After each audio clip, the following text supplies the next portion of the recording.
Welcome, everyone, to the SI Media Podcast. I'm your host, Jimmy Traina. Thank you for listening. Thanksgiving week. Hope you guys all have a great Thanksgiving. I am very thankful to all of the SI Media Podcast listeners, especially this year and in this recent run. We've had a great run with the pod. Great guests, great numbers. So really thankful for all of you on this Thanksgiving week. So enjoy it. Hopefully you get to check out the podcast over the holiday here. We've got Kevin Burkhardt from Fox Sports, lead NFL play-by-play man for Fox Sports.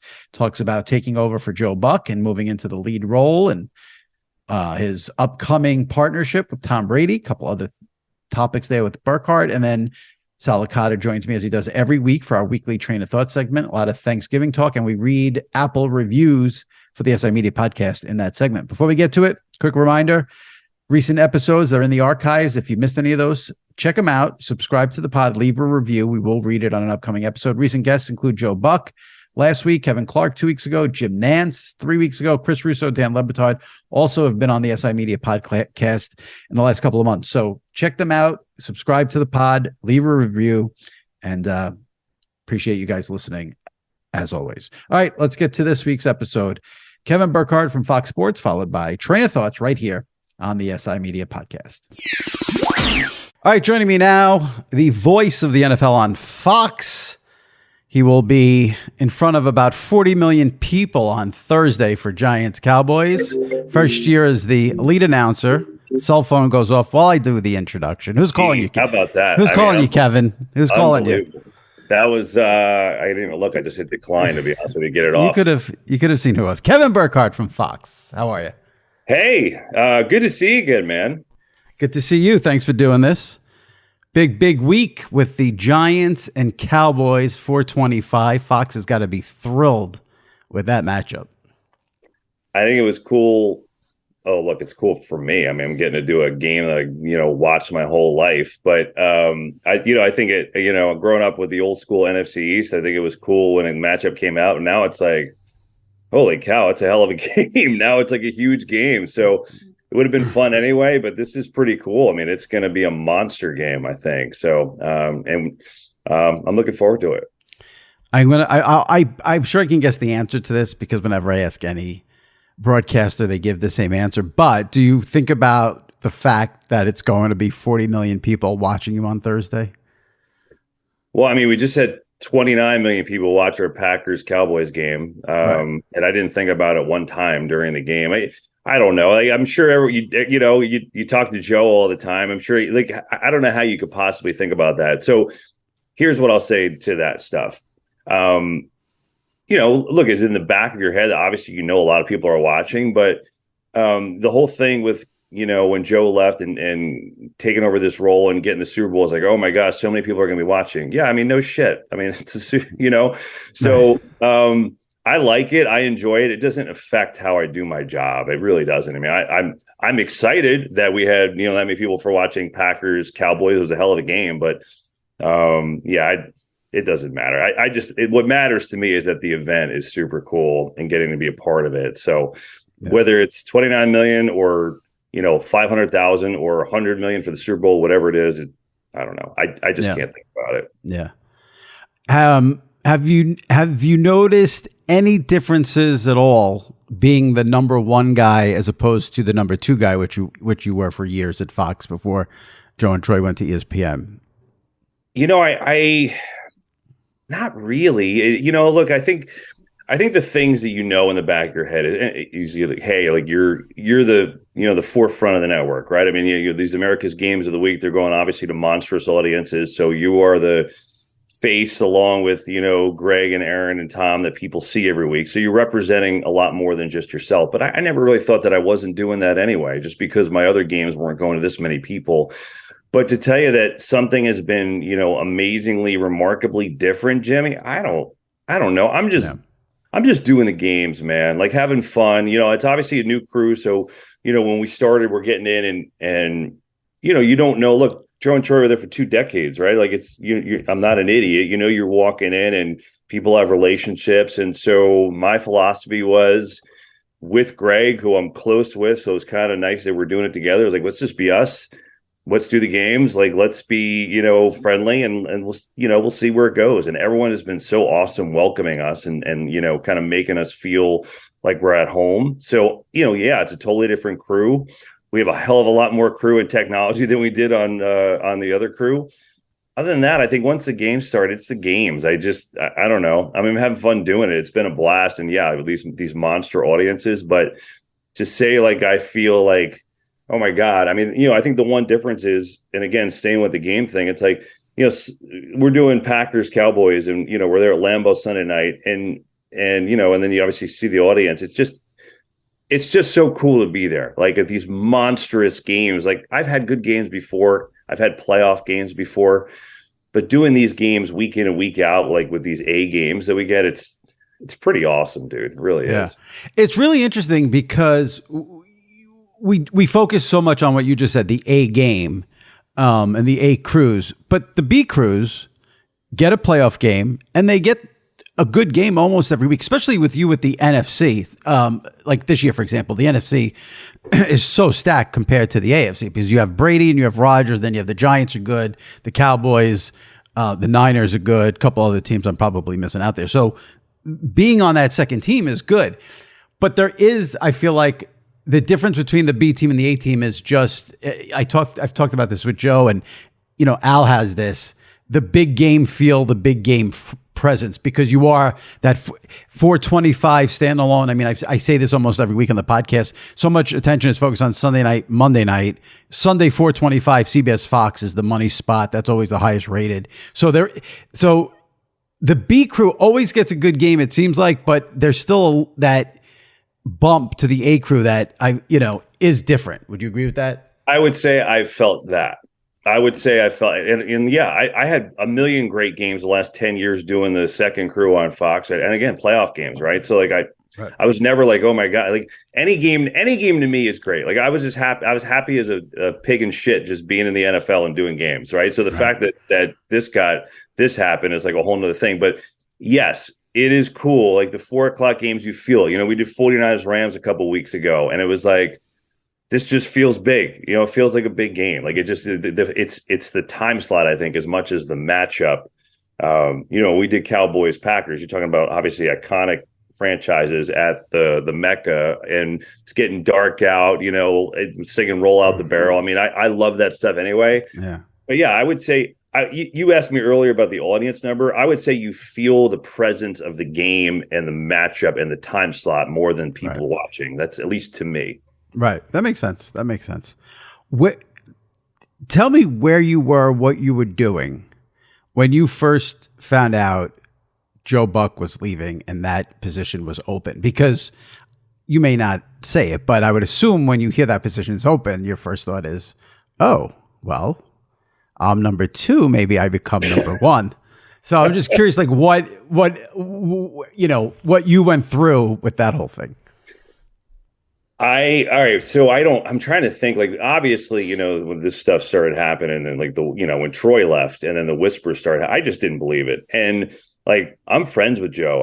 I love Joe. And I think there's a lot of mutual respect there. Like we always got along great. So I never was like, ooh, let me text him and see if he's leaving, Right. You can't do that. Yeah. I just left it alone. Like, I don't know. I couldn't like get caught up in that stuff. Of course I had a million friends asking me, but I'm like, dude, like, I still, even though like some of the stuff was out there, I just was like, I'll believe it when I just can't believe Fox without Joe. I just had a hard time. So I never talked to him during it. I never really let myself get lost in that, like whatever, if it, I'm totally happy doing what I'm doing. And then when it happened, he called me and he was great. We talked and he's like, man, I hope you get it. And it was just I was super happy for him, but for him to think about calling me, like when that happened, like who does, like, it was just so cool. It was just so nice. And we had a great conversation and he was just pumping me up. And I really appreciated it, because I think he did the same thing to, people in our front office. It's just, Kevin's good. He could handle it. And that meant a lot. So when he called me, I was in, I'm trying to think. I don't remember exactly where I was. I just remember that he called me, like Yeah. right as it was happening, and that was the first time that I'd really heard from him. I heard from the source himself. I'm glad I asked you that question because I was expecting you to say like you found out from an Andrew Marchand tweet or something like that. So I No, like no, that you found out from Joe calling it. It's a good yeah, nugget right there. it was cool. It was Yeah. cool. Yeah. And I would assume your approach in doing the game, prep work, and you have your meetings with the teams. I mean, none of that's different, right? You're doing the same thing you've always done, right? Oh, my dog's going crazy. That's Sorry. all right. What is your dog's name? My dog's name is Laura. She is a little Oh, okay. Chihuahua. If she comes back, I'll show you. It's okay. I just wondered if it has a sport. It seems like every sports person, their dog has a sports name somehow. So No, when we rescued her years ago, and my son named her after Lara Croft from Tomb Raider. So that's it. There's no other story than that. So now I totally forgot the question. I'm sorry about just in prep work. And, the prep your stuff. approach to the game. No, that's it. I mean, that stays the same.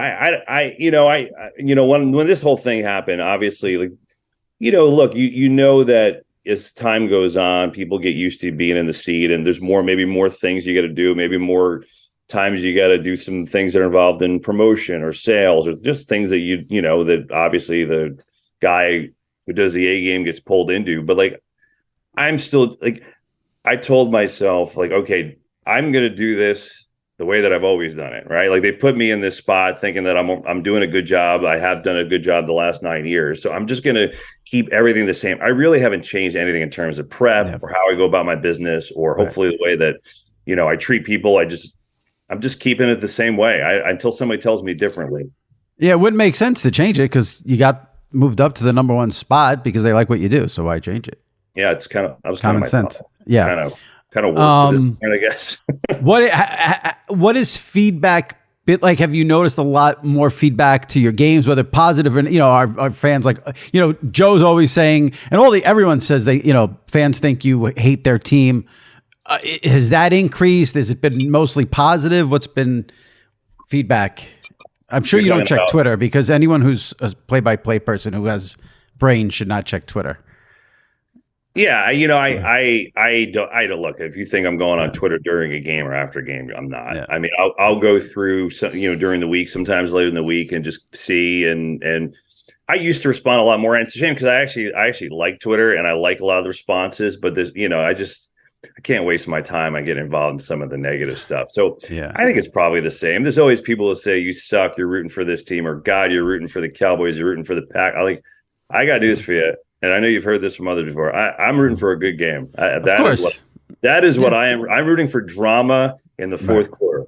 That's what I'm rooting for. So I don't think it's been really any different. I think, look, when I got this, I think it's just like anything else. Like the more, maybe people have seen me before in NFL. Maybe people have seen me in the World Series. I'm sure there's people like, who the hell is this guy in for Joe and Troy at some point? But you know what? Guess what? 10 weeks in, and then we're doing Thanksgiving, and then we're doing playoffs. Like, people will figure out that, Greg and I are the people that are doing the games now. And so it just takes some time. Whether they like me or not, I can't control that, but I could never control that. So I don't think it's really much different. I think it's the same stuff as it always. People are going to like you, great. If they don't, I can't really help that.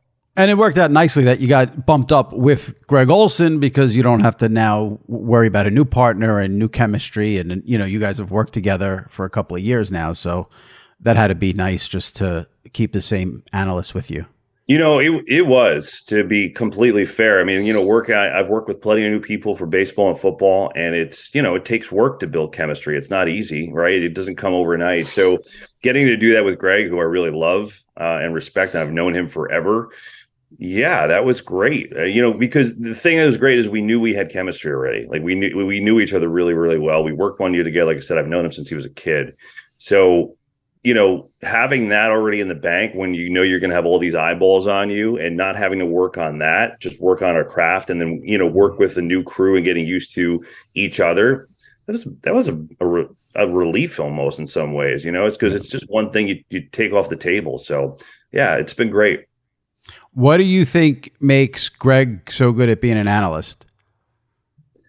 I think he sees the game so well. And I just think there are so many times during a game when I look over, I'm like, oh, that's interesting. Or, oh, I didn't know that. Or, he, first of all, I think he's excellent at diagramming plays and what's happened or why this worked or why this didn't work. Like there's so many times I'm like, oh, that's really cool. And then it's just like he says things and he sees things like, I keep referencing the Packers Dallas game, but that's a game that's in my head because we just did it. There's a play Christian Watson got discombobulated and he couldn't find the ball. And Greg's like, always taught look up, not back. When you look back, you lose sight of everything. You have to look up. And I was like, oh, that was an interesting. I never thought of that. It makes complete sense, but I never thought about that. So I just think he's a great teacher. I think he's fun. He doesn't take himself seriously at all. There was a moment last year where we were doing a Christmas game on NFL Network or Christmas, maybe it was it was a couple days for Christmas. And we come on camera and he sat on the cough button and he's talking and I'm not hearing it. I'm like, why am I not hearing him? I look and his ass is on the big box that has a cough button. I was like, dude, and we just had fun. Like he doesn't take it. He takes the job seriously, but he doesn't take himself seriously. And I just don't think there's enough of that. Like, I don't know. I think he's great. I love that you gave me the answer you gave me because I do think he's really, really good. He's unbelievable at the X's and O's stuff. He's really, really good at that. I feel as a viewer, as someone wants to know about a play, he's great with the X's and O's stuff. Though I've had one criticism of Greg, but I have it of almost every announcer. Yeah. So if you want to pass this along to him, just don't be afraid to rip the refs. Don't cover for the refs. Too many announcers cover. The refs are terrible. Every announcer says, oh, they do a great job. They have the hardest job in the world. When they blow a call, you pound them. It's enough. They're terrible. The thing is, we really don't have to do it because we got Pereira. So Mike is just like, Mike will do it for us. He just says, I didn't see that. So it's almost like he takes it off our plate. Yeah. That's the only thing I think it's because he's still relatively new. I think the guys who've done it forever can get away with bashing the refs a little more without worrying about if Roger Goodell in the front office gives him a phone call or something. You know what I think? I don't know. I don't think any of us are thinking about that. That's never happened. But I think what we forget about Greg too, he's so good. He's still like a baby giraffe. Like, yeah. And he's just barely done television. Like, it's like people think he's been around for 30 years. Like, he just started TV last year. So I will tell him as he gets, tell him to, MF a referee for the season. Just say there's like this loser who has a podcast who wants you to kill the refs. That's all. Now you were in, now I'm curious if you think it's awkward. I think you're in like this super awkward thing here where you've got Brady waiting in the wings. Maybe awkward's not the right word because I feel like awkward has a negative connotation. It's not negative, but it's a little bizarre that you get bumped up. You're with Greg Olsen. It comes out Brady's going to be an analyst for 10 years. Now he's playing obviously, and you're doing your thing with Greg. So do you think about the Brady thing and potentially working with him? Is there any communication with Tom? Like, what is that whole deal at this point? Yeah, so multiple layers to this. I don't even remotely think about it right now. And I can't. So when this all went down, I'll give you a little backstory. It all went down, obviously. And it's how, with Greg and the terms of, whenever Tom's done playing or whatever the situation is. And so, texted with Tom and, that the basic, text and back and forth. And then that was it. Like, I said to myself, I can't think about that until and if it happens. Right. Like I can't. I got too much on my own plate. And I also have so much love and respect for Greg. And then, Greg and I talked about it openly for a while. And our thing is just like, let's just enjoy the hell out of this ride. And, we'll see how long it goes and where it goes. Like, you don't know what tomorrow is. So I know that sounds cliche, but that's truthfully what happened. And then, the only next thing was we obviously have a lot of Tom games is when we had them the first time. Both guys were awesome. We're in the production meeting and Greg just diffused the whole situation and Brady was great busting balls. And it was fun. Like, they made Can you share how Greg broke the ice there or what went down? Did he have a specific thing he said? Or? Yeah, I'll tell you that. I can tell you one thing. On some of the other stuff I'll leave with us, but it was, just when we came on, and they know each other. Right. But when we came on, we're just shooting the shit at first, and like you usually do before you actually start these meetings. Greg said, and hopefully he doesn't mind me saying this, but Greg said, Tom, I got to tell you, this TV thing sucks. It's just, it's so, but it was great. We were dying laughing. And it was fun. Like, we had a good back and forth. So, and Tom seems like the type of person who has a sense of humor that would appreciate that kind of comment. He absolutely did. And he was great, like busting chops back. And, I just think, I haven't thought about it for one single second since the news broke. I just can't. Like and he can't either, by the way. So that's the story. I think about it week to week because for me it's going to be content. So I'm like, and the funny thing with Brady is like, it started out where it was like, they were playing badly. He looked miserable, and I'm like, okay, well, he's definitely retiring this year. He'll be at Fox next year. I got to get him on the podcast, maybe, all this stuff. Then it's, then the personal stuff happens. You're like, well, now who knows? Maybe he'll play. Maybe now they win 2 games. It's like, oh, he's going to play now. It's such a roller coaster with him. You just never know what's going to happen. So it makes sense for you not to think about it because who the hell knows what he's going to do? He's one of these guys. I think you're not going to be able to predict. That's for sure. Yeah, I can't. I just can't. See where it goes in the future. I do think what's fascinating from your standpoint, you mentioned, I was going to ask it as a separate, but like the fact that you do Bucks games and have these meetings with him and. It's like, oh, may see you next year, may see you in 2 years, may see you in 5 years. Like it's just like everything else. So like it's like people are like my friends or people that I meet like how do you not like root for a team or whatever? Because obviously you grew up rooting for teams. I'm a sports nut. That's why I got into this. Like you just don't think about it. Like I there's never been one time when you go into a game and like I don't know, it just doesn't enter your mind. Like I'm sure most people don't believe that, but I believe you. Not enter my mind. I believe you. I believe you. What do you think about now? You're going to be working Thanksgiving, we mentioned, and you're going to be working Christmas Day. You'll have Packers at Dolphins, which will be decent because the Packers are out of it, but they'll have Rodgers, but the Dolphins are hot too. But what about like working those holidays, not being with family? Is that like, do you care? What's that like for you? Because some people, you know what, Jim? Like it is what it is, right? Like it's like if you're thinking of working, not, having weekends and holidays off, you're probably not in the right field. My family's going to come to Dallas. I did Cowboys radio for a couple of years on they had a national radio network for Compass. So we spent Thanksgivings in Dallas before, and we had a great time. You just, when you're doing this, like holidays and birthdays and things they don't have to be like on the day, right? Like. They don't have to be on the day. I don't think I've ever worked Christmas before. I worked Christmas Eve before. That'll be a weird one. So I don't know what I'm doing yet family-wise for that. And I love Christmas. So the biggest problem, like if you love Christmas, here's the problem you're going to have. It's not that you're working on Christmas. You're going to be in Miami for Christmas. You don't want it to be like 70 and you want a little 20-degree cloudy. Yeah, snow. Like that's going to be the weird thing more than anything. So I will say, if I still lived in Jersey, I would have a really hard time with it because cold, but I've been in California now for a decade and it's like, Christmas Day is 65 degrees. So I'm with you. You feel like you need a little cold weather, a little flurries and all that. It still might be a little weird. Maybe I'll throw on a Santa cap. Everything will be fine. I don't know. Couple more things on football. And then I want to ask you a couple of things about baseball because obviously you do the studio for Fox.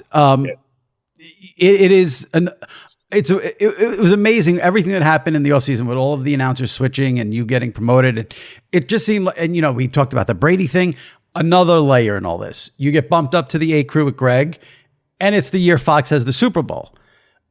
Right. Do you feel any pressure with that at all? And not because of the viewership number, but just, the Super Bowl has become a holiday in this country. It is, whether, I don't know if broadcasters want to admit it. You're calling a Super Bowl, it's a big freaking deal. Any pressure, or you're looking forward to it and you don't even care about pressure? What about that? It's a huge deal. Look, I think for me, there's a couple things. It's historic in terms of the amount of people that have done it in the world, right? There's been it's either 10 or 11 play-by-play announcers that have called the Super Bowl before. So, just being in that company is amazing to me, and I'm fortunate to be there. So that's number one. Yeah, I'm super jacked to do the freaking Super Bowl. It's like, I had Super Bowl parties every year growing up as a little kid, and then when I got older, I had my own place. The Super Bowl was the thing. And, I'm not nervous. I'm excited. I mean, when we get there, like that week of, I'm sure there'll be some nerves, but I don't know. I feel like having some nerves is a good thing. I remember years ago, I like it. I'll channel it, and I can't be like nervous about, screwing up or whatever. I just got to do the game like the way I always do the game. I never want to screw up. Every once in a while it happens. But like the first time I did a playoff game, which was my first year at Fox, 2013, I just remember we were in Seattle and, game started, the place going nuts, Legion of Boom, it was crazy, we're taking it in and director's taking shots and I'm just kind of taking it in and I'm laying out and he's kind of like, go, because I was kind of like zoning out. I was like, oh, this is awesome. It's like, oh, hey, all right, here we go. So I'm sure it'll be like just like that moment of, maybe an hour before maybe kickoff, like, holy shit, it's actually doing the Super Bowl. But like, I'm excited, man. Like, it'll be cool. Now, you've been doing this for a long time, which, again, when you got bumped up when Joe left from B to A, I mean, it's not like the biggest deal in the world because, like you said, you've been doing this a long time. Everyone thinks you're great. It's not. But I'm just curious, when you do make that move, do you reach out to, I don't know, Al or Tirico or anyone for advice, or you don't really need advice at this point, or did you seek any? I just talked to people in general, but I didn't, when that happened, like I didn't reach out and take a bunch of notes and call people like, oh, hey. So I did talk to Joe down the road, not like right when it happened, but before the season, we talked for a while just on just different stuff, handling everything and just some of the, certain things. So I had a long conversation with him, which was great. I text some of the other guys here and there.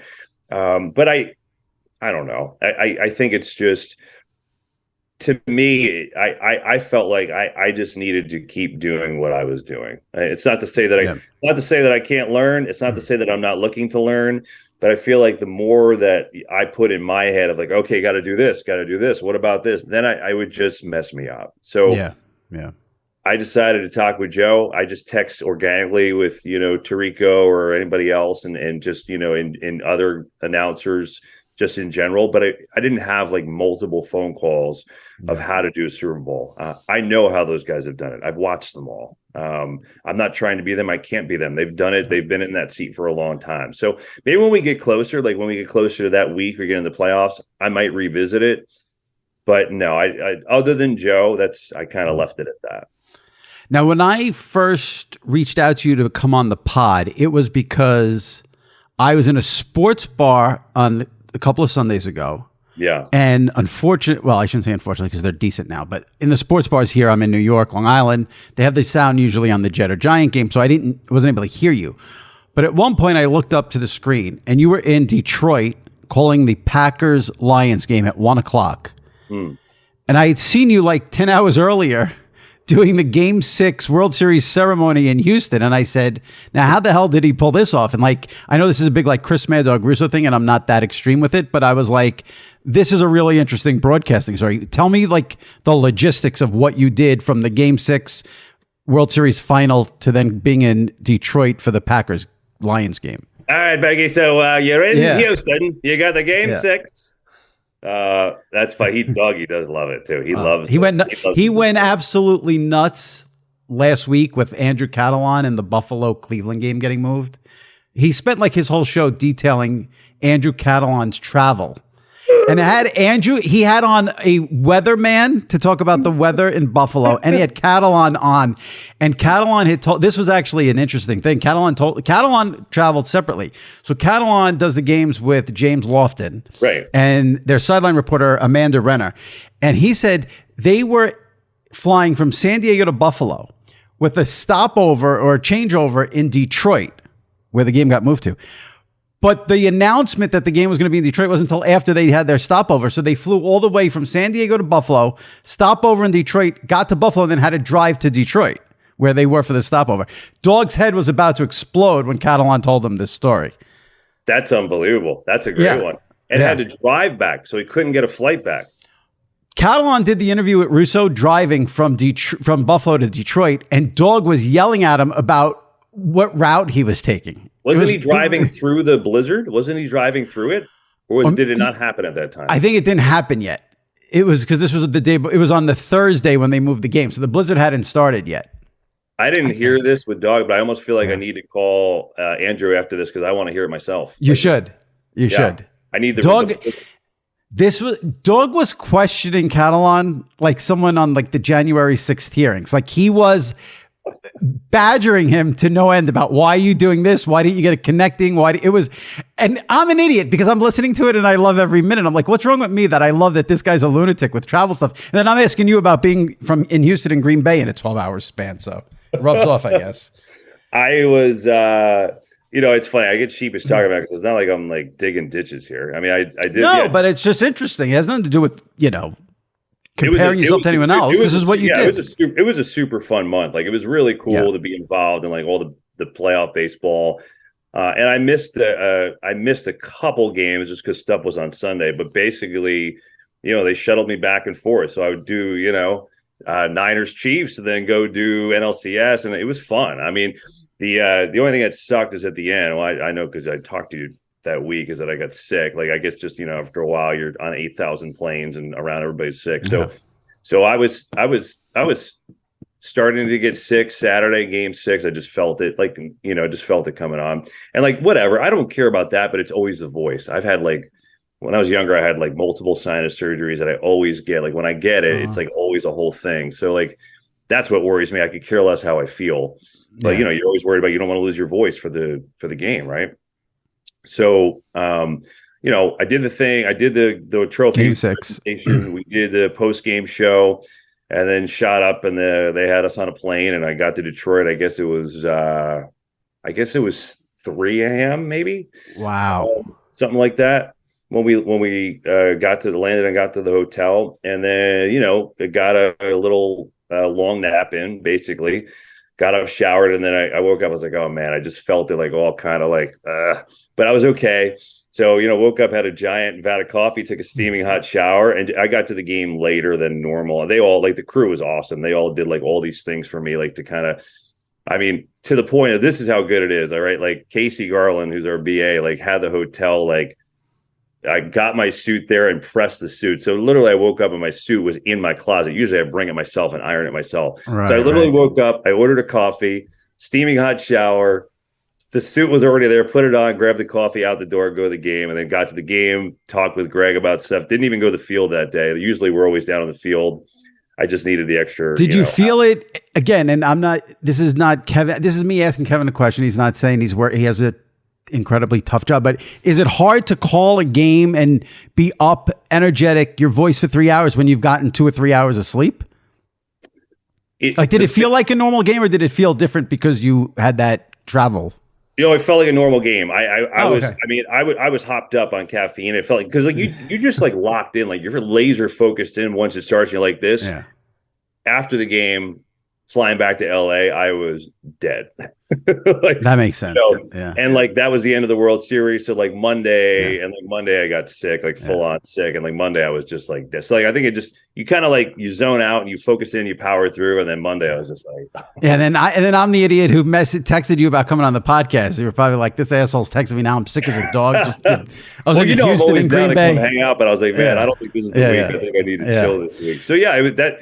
It was so cool. I had so many people I'm sheepish talking about it because it's not like, oh my God, you're working so hard, but it's so freaking awesome to be like handing out the trophy of the World Series and then 12 hours later you're doing an NFL game. Like it was just fun. I'm telling you, when I looked up at the TV at the sports when I saw that, I'm like, what the hell is going on? What? I figured you would have had the week off. It was cool. I enjoyed it.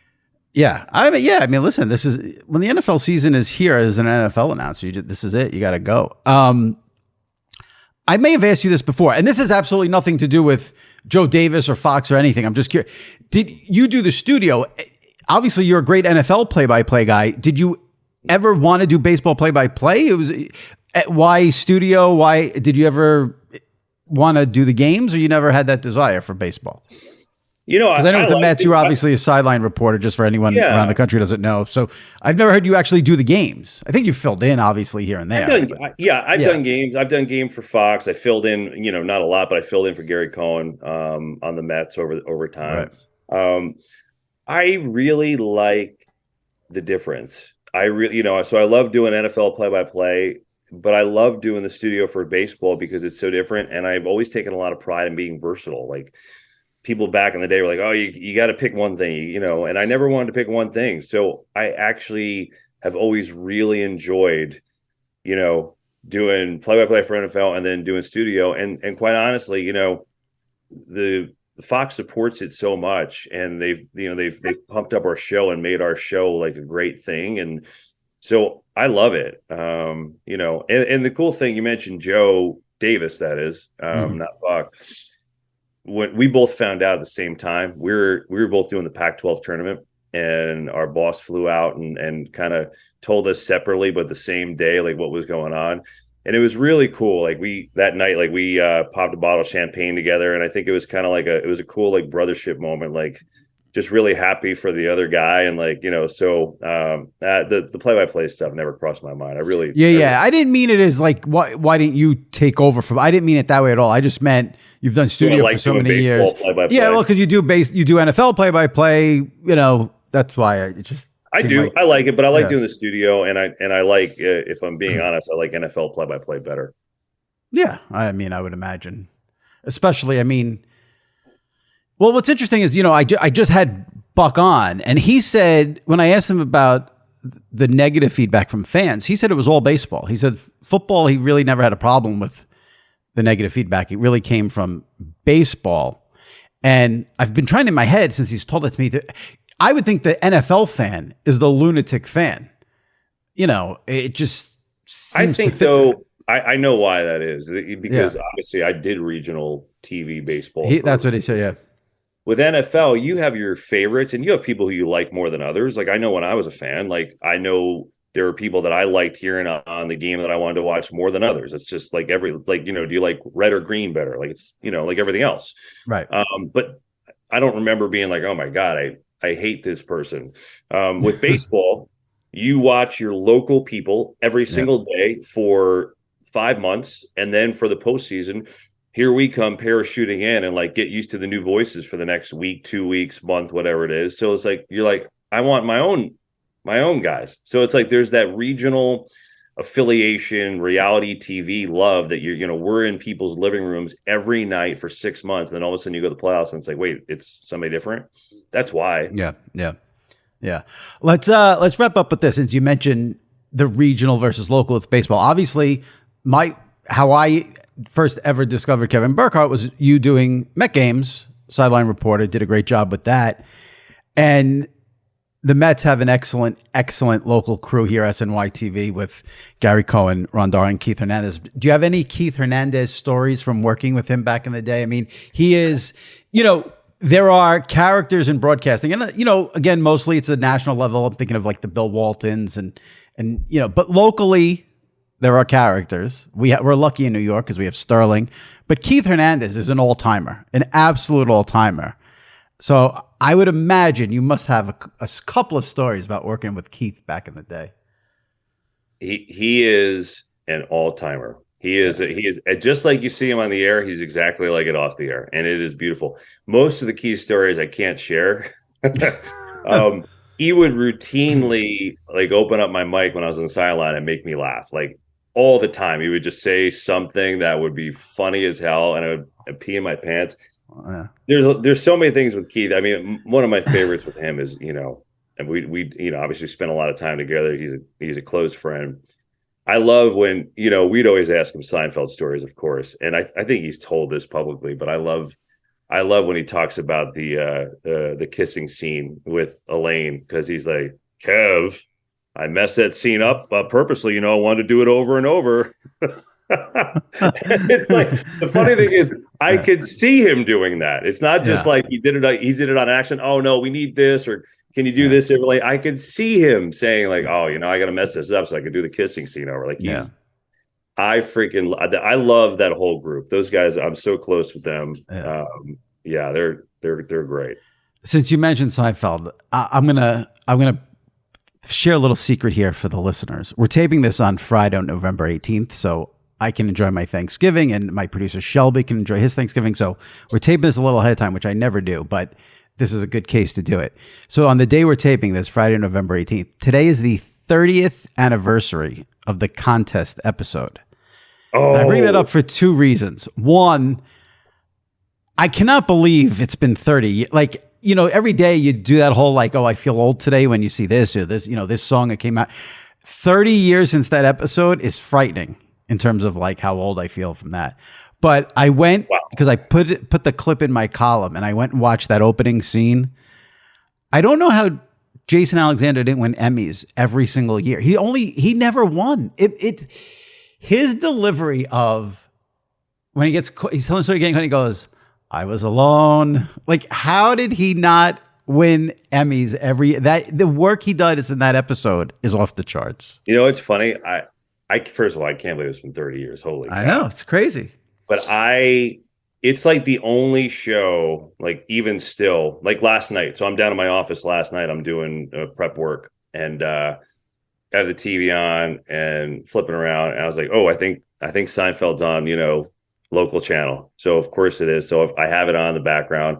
And the Kramer finding the Merv Griffin set. That's a top 10 episode for sure. So Absolutely. So I'm literally like, I'm doing it my stuff. And then next thing you know, I'm just like this. And like for a half hour, I just don't do any work. Cause even though I've seen the episode literally 48 times, it's still Well, that's the thing. Like I've seen the contest episode 50 times, but when I wanted to find the YouTube clip this morning to put in the column, I'm watching it like I'm like riveted to every word. I don't know what it is about it, but just hooks you in every time. That's the greatest. That kind of made my day. It also made me sad because now I realize how old I am. Good Lord. The thing about that episode is, you know, everyone gets caught up in the fact that it's about masturbation. If you watch that episode, it's all about the way each person in that show delivers their lines. It's not even what they say. It's all in the delivery. It's so good. It's really, but 30 years is frightening. It's now I'm gonna have to go on and find the episode. Do you think you'll be one of these play-by-play guys 30 years from now still doing the games? I mean, I'm sure you haven't thought that far ahead, but when you see like an Al Michaels who's 78 and he's still on top of his game, are you like, yeah, I can see that being me? Or do you think like, I'm not doing this for 30 years? Al's friggin' amazing, man. I mean, he's incredible. I will say this. To say like, oh, I'm 30 years down the road. I haven't thought about it. I mean, hopefully everything's good and everybody's healthy and everything. But I would say if I had a choice, you know, like they'll tell you when when it's time to move on, right? Whether the audience or your bosses or whoever. But if I had a choice, I think I'd probably love to be doing this in some capacity, even if I'm on, some island for half the year. I just love it too much. Like I love like being involved in these games and being at these games and getting a chance to do it. So I think if I had a say in it, I'd like to be at least doing it in some capacity. Yeah.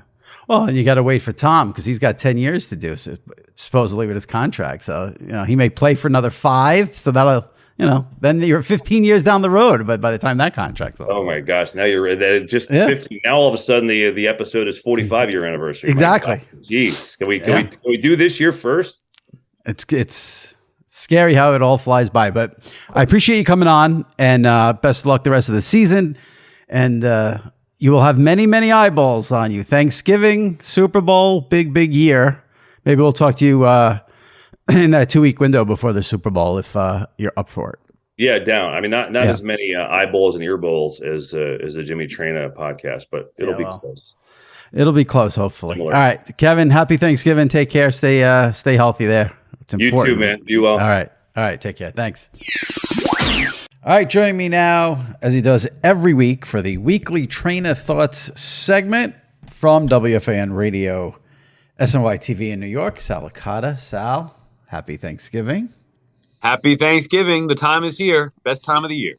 I'm a complete mess because I hate taping this podcast ahead of time. I like it to be as timely as possible. And so we always tape the podcast on Tuesday or Wednesday. So we taped the Burkhardt interview that everyone just heard on Friday, and we're taping this on Monday night.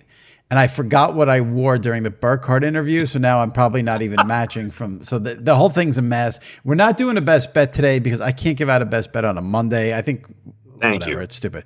It's all stupid. We'll read some reviews, though. We'll read reviews. Before we read reviews,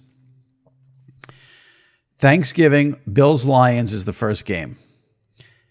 And when Jim Nantz came on this podcast 3 weeks ago, I was trashing the Lions and saying it's enough already with the Lions on Thanksgiving. I've said this for years. It's enough. It's not cute. It's not funny. Right. And now they've rattled off 3 in a row, and that's significant. And the Bills have struggled a little bit because Nantz said if the Lions get a lead at any point in the fourth quarter, he's mentioning me and the SI Media podcast. Now, that is great. I'm an idiot because I listened back to it today. I should have fought back and said it has to be a tie or the lead, but he said a lead. So, do I have a chance? No. I'm going to be rooting for it like hell. I mean, that would be the highlight, I'm sure, of, I know, your day, but I would love to hear that. The Lions are, and plus the Bills, this is due for a squash game. The Bills haven't been playing well, to your point. Lions have won 3 in a row. People now have false hope. I'm rooting for you. I don't think it's going to happen. So you don't think the Lions' 3-game winning streak means anything? You don't think Josh Allen's lead against the Bills in the fourth quarter? Josh Allen's injured elbow is a factor here. If Allen gets hurt, you might have a chance. Well, other than that, his elbow is banged up right now. I know. Lions, but a lead in the fourth quarter. Lions at home on Thanksgiving. Nah, I mean, huh?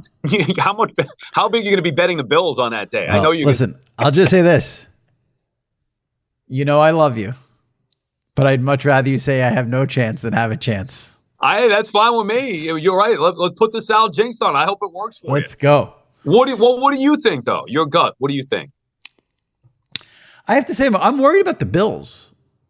Well, they're over, right? You're not getting that, probably. Probably. What is it, 11.5? 11, I think it is. Oh, you might. I mean, I guess you could still. They're off. I mean, I watched that game against Cleveland because I ended up betting over 20.5 points for the Browns, and I got lucky to win that. They're just not sharp, the Bills. And now, listen, maybe they had to go through the stuff with the snow. They did the games in Detroit instead of in Buffalo.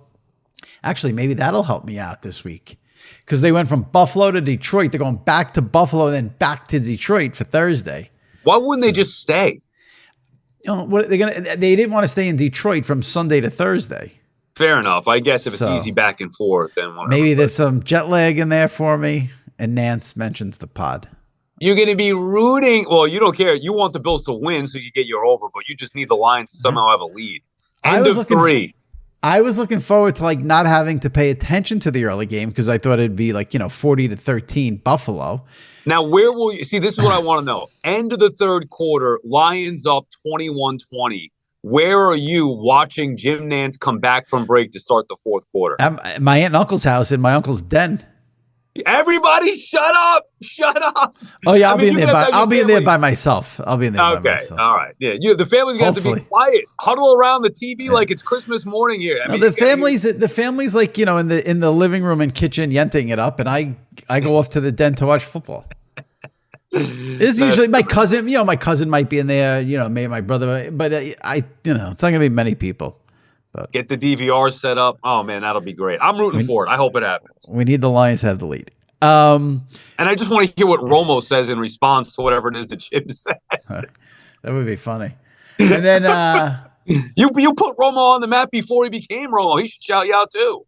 Well, he's been good to me. The Giants losing to the Lions just really took such a lot of momentum away from the Thanksgiving game now. You thought if the Giants could have beaten the Lions, then the Cowboys go out there and just bludgeon the Vikings. That game lost a little bit of juice, unfortunately. It'll still be a good game. I'll be locked in, but it lost a little bit of juice. Agreed 100%. I was saying that it was basically my theme all last week during the radio shows leading up to this game against the Lions. It's not a huge game against the Lions, but it was an important game to be that piece to their puzzle to, okay, here we are, 8-2 going into that game. Now show us what you're made of. And unfortunately, they got destroyed by Detroit. But the funny thing is, go ahead. Well, I was just going to say division game. Giants haven't been on, the Giants Thanksgiving game against Cowboys. Giants still have a good record. Plus, you look at the slate. Bills lines is not as bad as we thought initially. Vikings Patriots, a very good game later on. That's where I was going. I really like the night game there with the Patriots and Vikings. I think that'll be. I mean, the Patriot offense is hard to watch, but it will be interesting to see what Belichick comes up with against the Viking offense. A Vikings short week, everyone's going to be down on them. Yeah, too early for me right now, but my gut would be to go the other way. You're right. Everybody's going to be anti-Vikings. I don't think New England can compete with their offense when they're clicking. The funny thing is that I hate that the Giants lost to the Lions because I wanted them to have all that momentum for the Thanksgiving game and make it this big. But in college, I'm the opposite. Like, I was rooting so hard for TCU, Michigan, and Ohio State to all lose this week, and they all won. So, because I like the anarchy in college, but not happening. With Thanksgiving here, I got to ask you, you're the biggest Adam Sandler fan that I know. What song do you like better? The Thanksgiving song or the Hanukkah song? Great question. Probably, I as much as I want to say the Thanksgiving Day song, and I think it's funnier, I would say the better song is the Hanukkah song. That is the correct answer. Yeah. I don't even know if it's close. Like, I enjoy the Thanksgiving Day song. It's funny, but the better song is the Hanukkah song. Yeah. Turkey. Yeah, the Hanukkah song is much more creative. Turkey for me, turkey for you. I mean, Turkey song is funny, but the other one is very good. I mean, yeah. It's much more creative. And he's got Rod Carew in there in the Hanukkah I know song. that is true. We play that every year at Christmas. That makes the Christmas song rotation for sure. Yeah, it's a great song. All right, before we let everyone go here, we're gonna read some reviews because we've gotten some really good reviews lately. Pod's been doing great. Guests have been good. I appreciate the review. If I spend 5 minutes on here begging for reviews, then I get reviews. So that's what happened. So even though people listening to this are probably listening to it over Thanksgiving break, leave a review if you can. All right, here we go. That's like me with the callers on the overnight. Sometimes 3 a.m. nobody's calling. I'm like, look, I'm not talking to myself here. I'll quit if I have to. Phones start lighting up. People start calling. Pity always works. Pity always works. Please call me. I need you. All right, let's read some of these reviews here. We've got Solzy 1954, excellent work. Very entertaining, enjoyable, like the honesty that Jimmy brings, whether it's a popular take or not. Also like the pop references like Seinfeld and others. Look forward to Thursday. Appreciate that. Larry Pig. How does Sal not drink coffee? He works the overnight. Unreal. Been listening for years. Great guest and can't get enough of Mad Dog choking. Keep it up. You never drank coffee ever, right?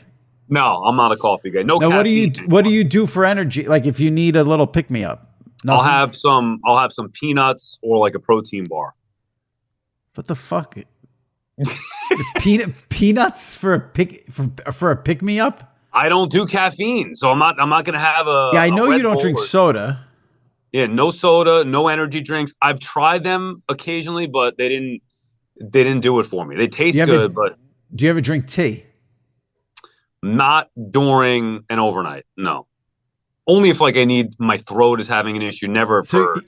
You're screaming and yelling like an animal at 3 a.m. with no caffeine, no coffee, no tea. All natural. Just peanuts. All natural. Protein bars and water. That's it. Just water. I'd like to see what would happen if you had a cup of coffee. Oh my God. Oh my God. Yeah, no, I don't know. I'd probably get fired. I mean, the caffeine coffee stimulant thing is complete bullshit. Well, wait, it's complete bullshit with me.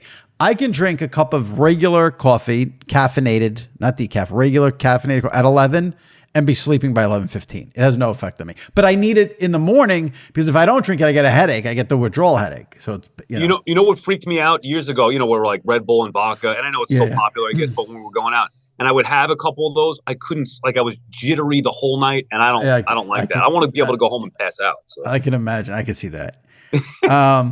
All right, we got another review here. Italian Meatball. As someone who's been in the business since 1994 and a media nerd, Jimmy's conversations are revealing and entertaining.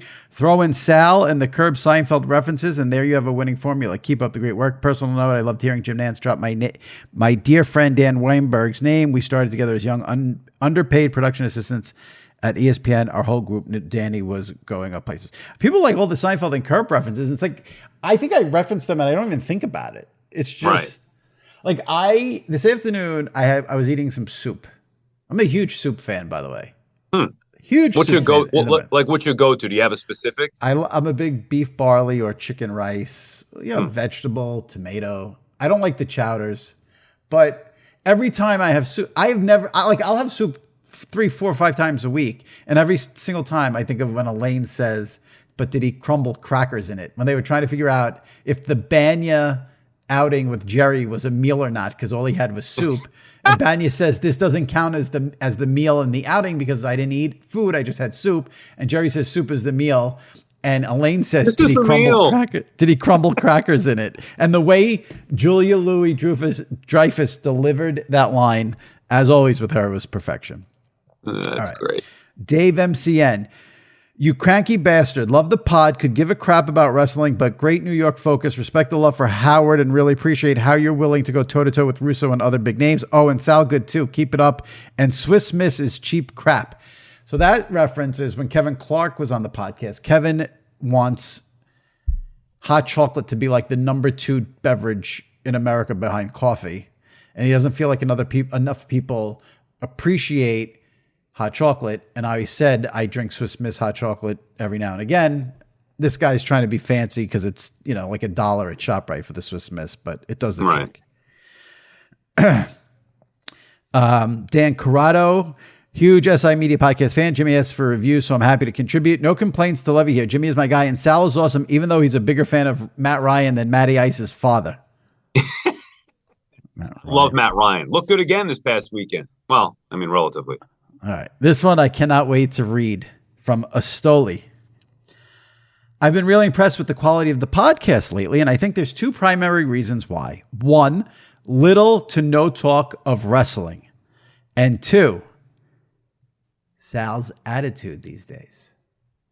First, the wrestling talk, which is the Thursday night football segment of this otherwise high-quality podcast. It just doesn't move the needle, and just like Amazon's Thursday night football ratings, neither is real. And now to Sal, who seems much happier these days, even though the Mets season came to a disappointing end. It is possible he's grateful he came out of the whole jinxing the Mets hope situation relatively unscathed and has a new outlook on life. Anyways, keep up the good work. Sal, unscathed? Did you see my mentions? For God's sake, unscathed. Yeah, he's got a better attitude because he's scarred. He has trauma. That's why he has a better attitude. He's shaken to the core. Yeah, right. Exactly. I don't know what. I mean, I feel like I've had the same attitude. Maybe it's less busy to a certain extent without baseball season. I think you're less stressed when the baseball season is over. The baseball season, you've got to watch 162 games.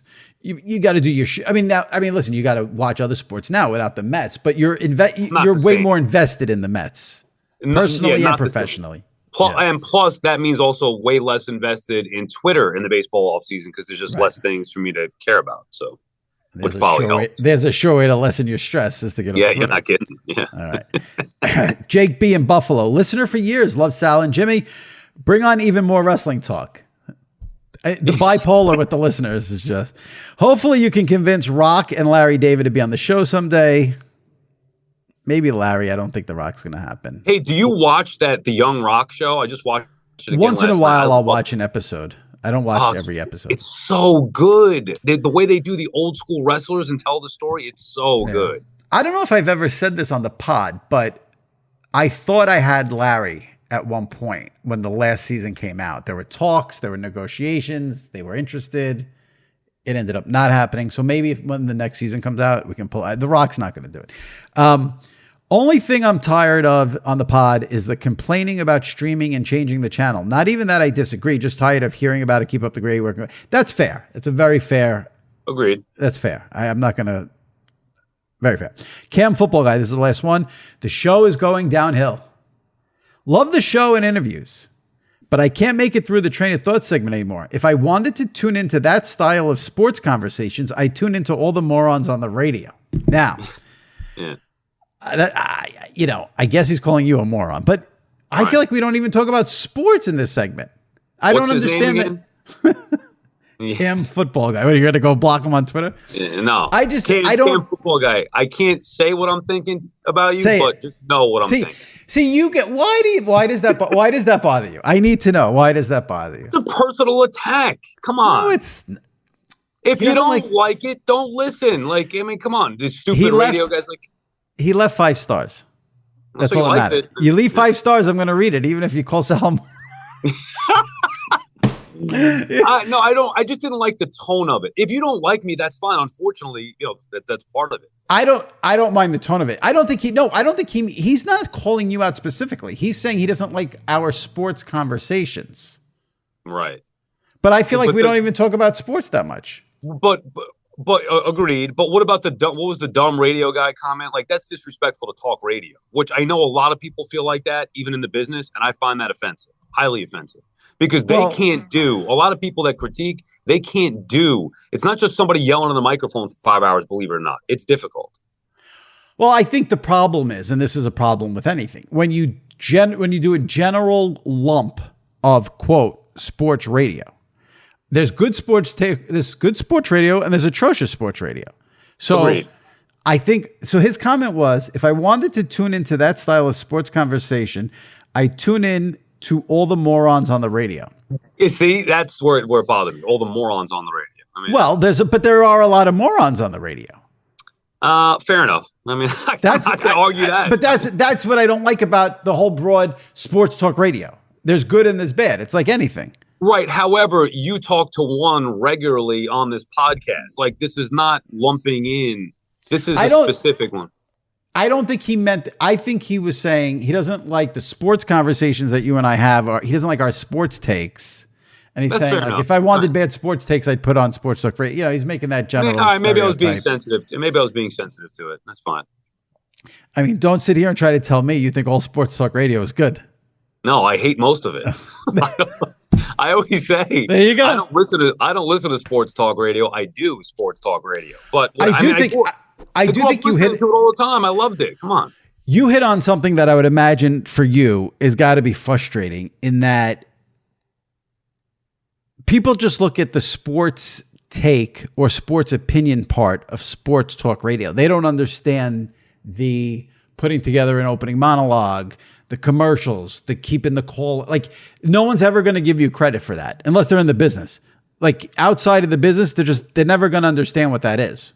Right. The ability to entertain an audience for 5 hours by yourself, in particular, in my case, on the overnights, find me something that's more challenging. Now, I can't do what Keith Olbermann does or what Jim Nantz does, but I'm not so sure those guys can do what I can do on the radio. So it's a different skill set. And I get that it gets a bad rap, and I understand why, but you're right. There is a skill level that goes into it. It's not just loudmouth moron yelling into the radio. You gotta, there are some people who actually work at it and are thoughtful with it. I think, the criticisms I think are more about just the people who say things just to get a rise out of people and don't even mean it. And I hate that myself. Right. But that's not limited to sports talk radio. I mean, that's on the internet. That's in blogs, columns, Twitter. Everything. Right. Yeah. So that's, but the default is to, all right. Sorry we ended on Screw that. That guy anyways. Screw him. That's what Don't screw him. He left 5 stars. And he listens to the interviews. So we got to keep him. Listen, see, this is the thing. There were like 4 reviews in there. Love Sal, love Sal, love Sal. And now that one there, you're going to brush it off. Right. Remember what the other guy said? Sal's got a better attitude now. Right. So. Right. Until I get a message like that. No, I'm just kidding around. It's fine. I get it. Do you purposely eat less on Wednesday to prepare for Thursday? 100%. Yeah. Matter of fact, this whole week, I was like, I got to get my ass back to the gym this week because I know what's coming on Thursday. Like, it is a buildup. And again, it's not just Thursday. It's the leftovers, Friday, Saturday. Mom, don't make as much this year. I don't want any leftover. Everything's left over. I'm eating it the whole weekend. It's ridiculous. So yes, 100%. I'm much more aware of what I'm putting in my body a week before, let alone the day before. Interesting. You change your diet before the big day? I ate horribly last week, but the last 3-4 days I've eaten better. But there's a part of me that's like, if you go into Thursday on like a very good, clean, healthy eating streak, you're going to destroy your system. It's almost like you got to eat badly leading up to Thursday to prepare the system for what's about to happen. Right. A little bad Tuesday, a little worse on Wednesday. I don't eat bad foods necessarily on Thursday. It's more about the quantity. Right. I mean, I usually have like 1 or 2 pieces of turkey for tradition. Right. And then like 8 pounds of mashed potatoes and 7 pounds of stuffing. Do we? I don't need any. I don't need dessert. I don't care about the pies. Like people are gonna. I just give me the food. Give me the meal. The sides are the best. Like I even told my mom, do we need to do turkey? Oh my God. Like you can't live if we don't make turkey. Nobody likes the fucking turkey. Nobody eats the turkey. Yeah, but there's a big plate of turkey left. Nobody cares. No, I have big beef with people like you. I understand that turkey is not that good. No one's saying turkey's delicious. No one's saying turkey. But for the tradition of Thanksgiving, you put a stupid bird on the table, and that's what you do on Thanksgiving. These people who start. You didn't do it, but there's a lot of people. I mean, I didn't like your attitude there. Don't get me wrong, but there's a lot of people who start with, "We don't even have a turkey. We do a roast beef. We don't even listen." Then you're an idiot. It's Thanksgiving. It's once a year. Take the dead bird, put it in the oven, and throw it on the table, and throw some gravy over it, and it's fine. Don't act like you're above the turkey. I'm not above the turkey, but it's a waste. And here's the other perspective. Like I'm looking at my mom, who's trying to do everything, and she still thinks that we have 30 people coming over when it's just like 6 of us. She's getting the 30-pound turkey or the 25-pound turkey. I'm like, Mom, nobody eats it. And then she's got to lift the thing and cook the thing. And now I'm being put out because of it. Guess what? Get a 10-pound turkey, cook it, may have the smell. Nobody's going to eat it anyway. Well, the same thing goes on in my family. It's an Italian thing. My aunt who hosts Thanksgiving, my dad, they do Christmas. My aunt, they think that if they ran out of, let's say all the mashed potatoes were gone, or let's say all the stuff, they think the cops are going to come arrest them and take them to jail. That, like, I don't know, like the thought of them not having running out of something gives them the shakes. Right. It's ridiculous. They do the same thing. So it's the same issue. Stuffing for days. Yeah, you're exactly right. It's just way too much. That's what I just don't listen. Again, I'm not a huge turkey guy, but the disrespect for the turkeys, it's a little out of control. That's all I got. It's Thanksgiving. You have a turkey. Oh, God. All right, Sal. Fair enough. Enjoy it. We'll see you next week. All right. Happy Thanksgiving. The games and the food. All right. Goodbye. All right. My thanks to Kevin Burkhardt and Sal Licata. Hope you guys enjoyed it. Check out recent episodes if you missed any. Last week, Joe Buck was on the pod. 2 weeks ago, Kevin Clark from The Ringer, Jim Nantz, Chris Russo, Dan Lebitard, all recent guests on the SI Media podcast. So give them a listen, subscribe, rate, and review. All right. Have a great Thanksgiving. Enjoy it. Enjoy the football. Enjoy the food. And we'll see you next week. Stay safe and take care.